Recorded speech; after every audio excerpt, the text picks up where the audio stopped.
afternoon, ladies and gentlemen. My name is Phyllis Italiano, and I am the hostess of the show that's called The Democratic View.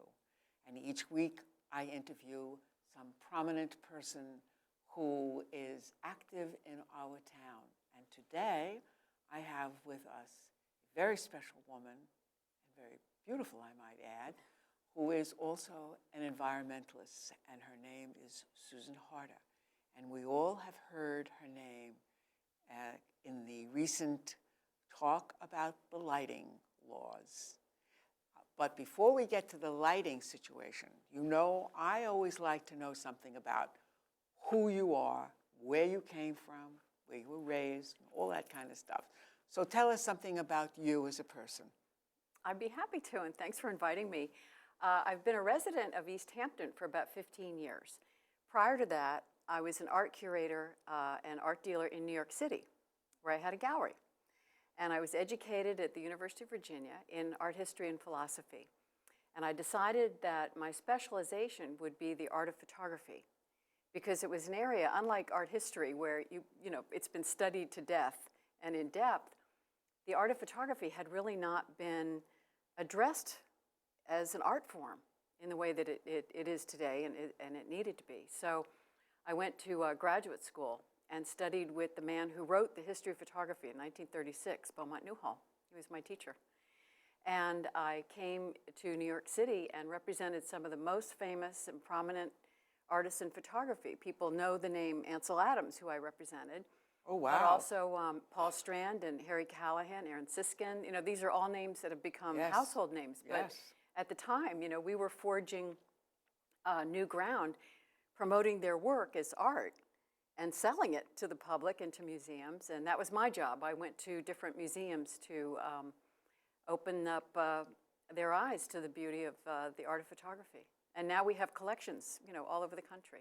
Now, did you go to UVA for graduate school also? No, the graduate school was where the professor was semi-retired in New Mexico. Oh. So that was a wonderful experience. And of course, you know, that Georgia O'Keeffe was living there at the time, and I met her. I talked to her about Alfred Stieglitz. I mean, I was really enmeshed in a wonderful culture. It was really quite beautiful. And there's a little irony, because when I came to New York, I first worked for a gallery called Light Gallery. And isn't it ironic? Now I'm working with, you know, lighting, outdoor lighting. Now, were you born and raised in New York or born and raised in Virginia? In Virginia, yes. Virginia, what part of Virginia? Northern Virginia. I grew up near Mount Vernon. Uh-huh. Yeah. Well, I went to school in Washington, D.C., American University. Fantastic. Yeah, it was a great place to be. And Virginia I once toured Virginia when I had a job with the AAAs. Uh-huh. Virginia's a gorgeous state. Our highways are amazing. Beautiful. They spent more on highways than education. But I had received... That's true, because I turned down a job in Virginia when I first started my teaching career. I went to Maryland instead. Yeah. So you came out to this area. Why? I retired here. I was with my boyfriend at the time, and we found this fantastic house. It's glass and quite beautiful, and we really love it. And I've just been very content being a member of the community. I am a volunteer, and I work with various groups, and I'm a New York State representative of the International Dark Sky Association, which is centered in Tucson, Arizona. It was begun about 30 years ago by astronomers who noticed that their night sky was being degraded by upwardly facing lights. And I think we have a map of the world that people are familiar with. Yes, I've seen that map. And yes, and it's really extraordinary. Isn't it beautiful? But you know, someone pointed out to me yesterday that it might be, if you consider it a picture, that it might be the most expensive picture in the world, because it represents, at least in the United States alone, it represents $3 billion worth of light that is directed upward instead of down, because they can actually measure the amount of light hitting the satellites. So our job, you know, the dark sky advocates, so to speak, is to help educate people to better lighting methods. Now, back up 1 second. How did you get involved in that whole issue? Well, I have another picture. The next one actually is of Long Island at night. No, you were back to the world, Lena. Can you go? There we go. And now that New York City is always going to be the brightest spot, always. But even New York City has got a tremendous amount of light that's wasted up into the night sky. But you can see on the tip, on the right-hand side, the tip of Long Island, we're relatively dark.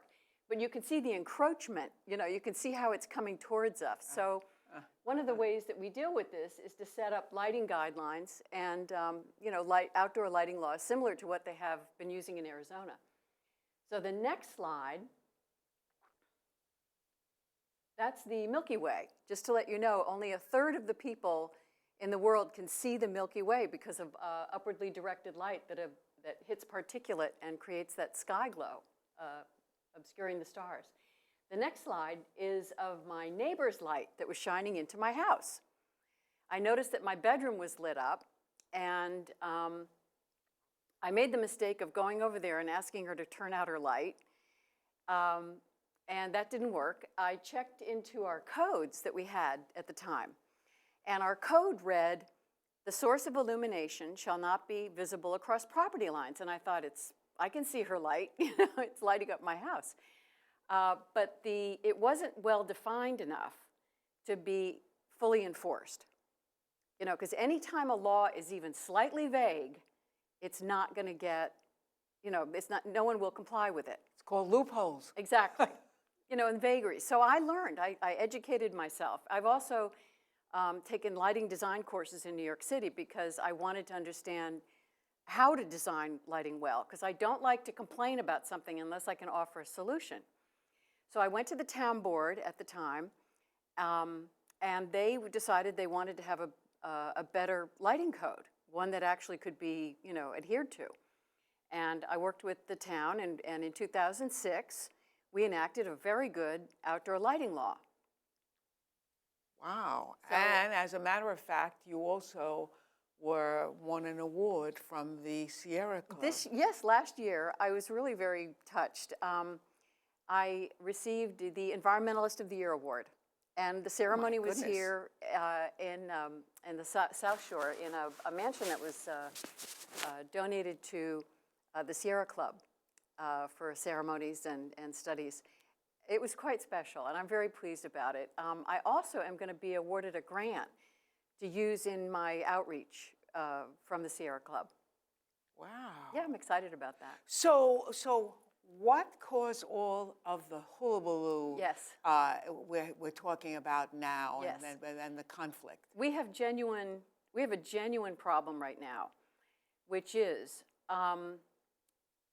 the Councilwoman Quigley, since she was elected, has been attempting to change our lighting law. She started out saying that she wanted to tweak the lighting law. Now, lighting laws always need to be tweaked as technology and as people learn things and as comments come in. But instead, what she's proposing to do is actually throw out our current law and replace it with a law that is not going to be as technically correct, and as effective as the one that we have now. The one we have now can be amended, and Councilwoman Sylvia Overby is proposing amendments to address some of the concerns that the business community has. One of which is some of the larger properties, in order to comply with some of the requirements, need longer periods of time. So they'll be able to get a permit for any extension that they need in order to show that they've got a return on their investment. Because some changes need to be made. Not the whole property, not every single light, but the ones that are creating glare, for example, glare into the roadway, you know, blinds drivers. So those can be shielded, re-aimed, you know, relamped. It's just like having an old refrigerator. You know, it pays for itself. You know, if you've got a refrigerator that's 20 years old, it's going to pay for itself if you change it out, because the new refrigerators are so much more efficient. It's the same thing with lighting. So, you know what, I want to just back up a minute, because to tell you the truth, when I first started to read about this, I really didn't know why it mattered. I mean, the fact that some scientists can't see the night sky is an issue over here, but I didn't understand the full ramifications of what exactly this and how it affects all of us. Yes. So I'd like you to tell us a little bit about that. The best way to do it is through showing you some images. So if we could go forward a couple, I'll tell Lena how far to go.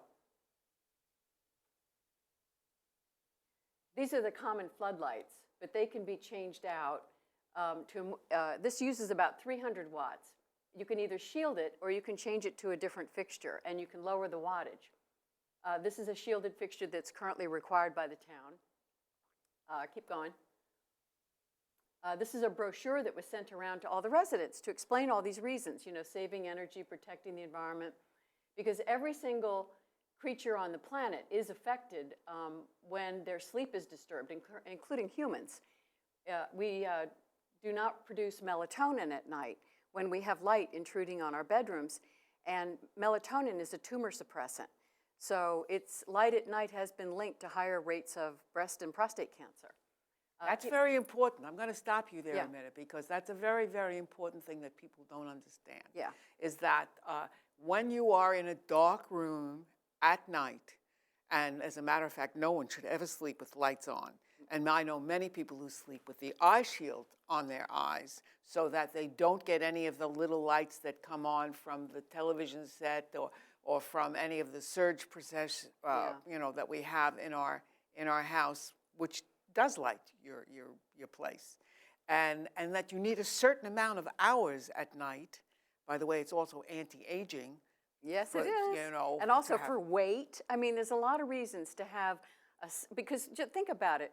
All creatures on the planet evolved, including humans, with a bright day, which is essential, bright light during the day, and dark nights.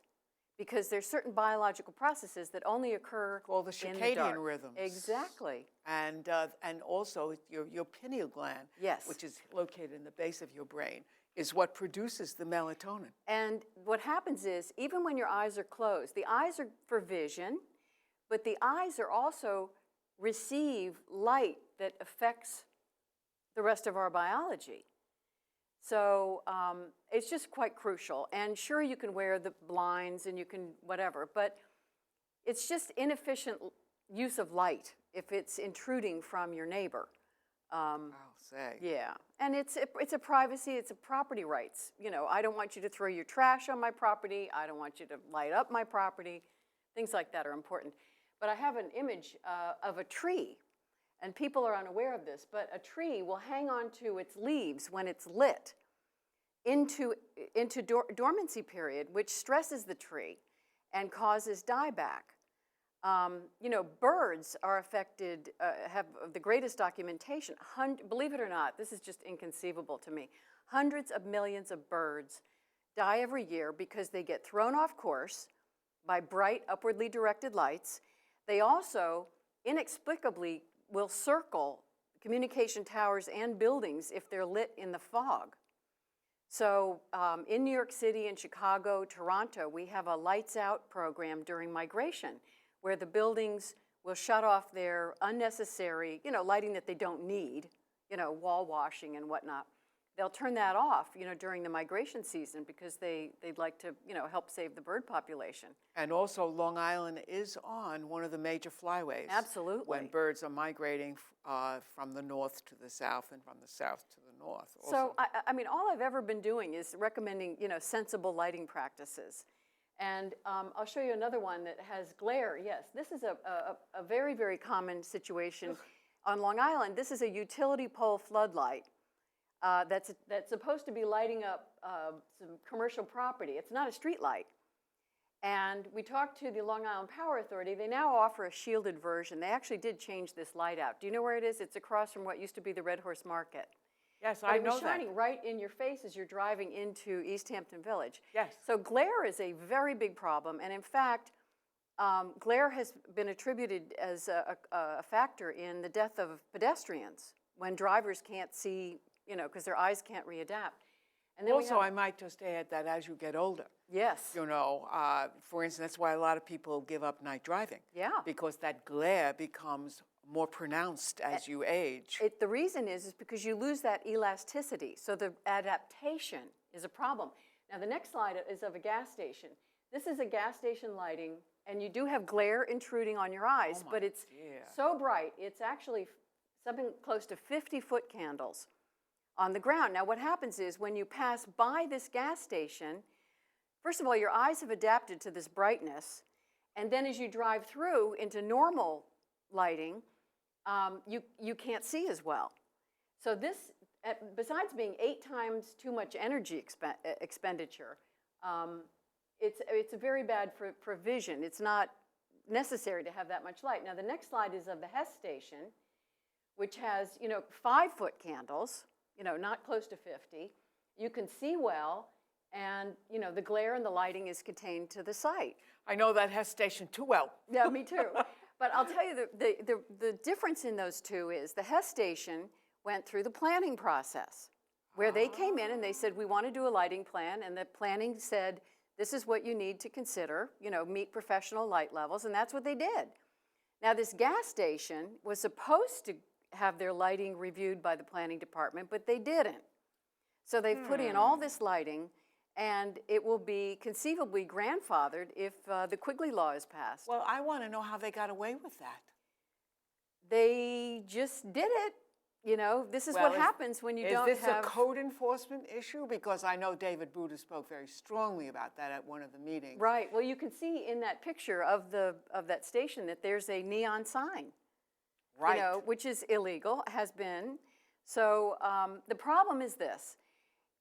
If businesses go to the planning department, they know ahead of time what they need to do. They get a permit. They put in their lighting. It's more energy efficient. There's no glare. It's safe. And also the light levels that the planning department uses have been used to defend lawsuits.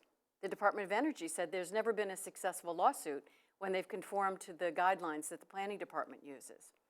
I'm concerned because the Quigley law does not require businesses to go through the planning department in order to receive a permit for their lighting. So we're going to end up with more lighting like this gas station. And you could go into a pole passing that. Absolutely. I mean, you really could. And you know something? That's right at the gateway to Springs, where that intersection is. I know that intersection. And that intersection used to feel very safe because it was lit properly with shielded lighting. And you used to be able to distinguish rather easily to turn to the right or the left. But now with this gas station, it's actually turned into a very dangerous situation. But this is what we're going to get. Well, who wrote the original lighting law? The original lighting law, no, I actually I helped provide information. Then that was written by a committee of people who work for the town and the planning department. The planning department is most qualified to write up zoning legislation. And I'm afraid that Mrs. Quigley's committee, they do not have anyone on that committee that's ever had any experience in writing legislation for zoning. So it's... You were on that committee. I was on the committee, but you know what? I went in and I had recommendations, and I could see where it was going. I could see that they weren't going to pay any attention to what I had to offer, and yet would have used my name. Susan Harder was on this committee, and I was thinking, I can't have my name attached to a law that's going to be unsafe, expensive, and difficult to understand. And not doing what a lighting law is supposed to do. And it's not going to help us. But believe me, we have so many groups in this town that are dedicated to helping make sure that our lighting law stays in place. The architects, the environmentalists, the Acabonic Protection Committee has been leading the way. In fact, they did a wonderful film that was on, before the veterans had their show. They showed it here on LTV. Yeah, it was cool. Oh. But it's a wonderful film, and I'd be happy to lend my copy to anybody who'd like to see it.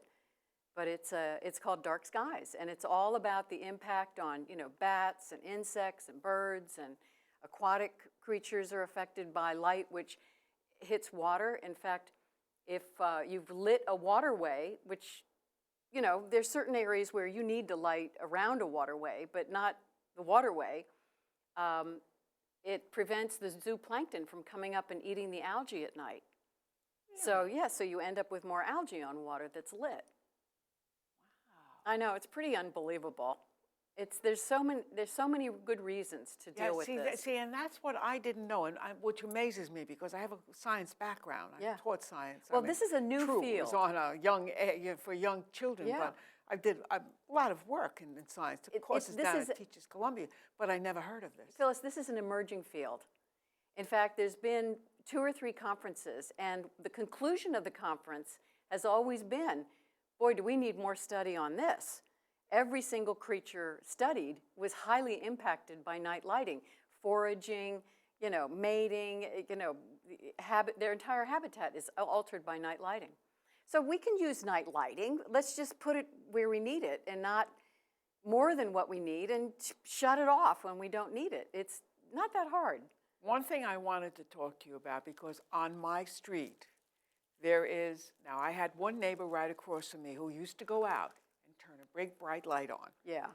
And I knocked at her door and I said, you know what your light says, number one?